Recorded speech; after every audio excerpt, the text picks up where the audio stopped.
Avez-vous l'impression que les riches l'ont un petit peu trop facile? On dirait même qu'il y a deux ensembles de règles. Une pour ceux qui en ont plein les poches et une autre pour les gens ordinaires.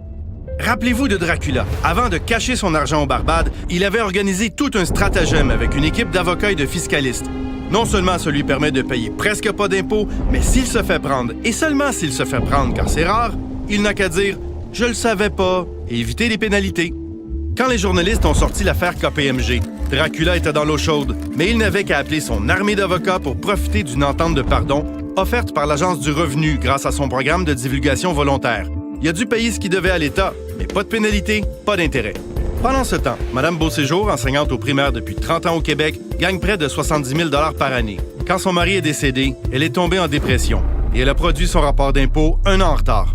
Devinez qui a eu à payer des pénalités et des intérêts? Eh oui, Mme Beauséjour, trop pauvre pour s'acheter avocat et fiscaliste. Au bout du compte, elle s'est ramassée avec une facture de plus de 1 000 en pénalité. Est-ce que tout ça vous semble juste?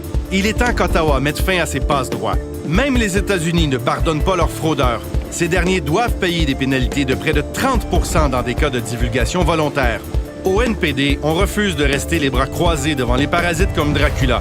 Mettons fin aux ententes de pardon sans pénalité pour les riches qui cachent leur fortune dans des paradis fiscaux. Vous voulez aider? Signez la pétition et surtout, partagez cette vidéo.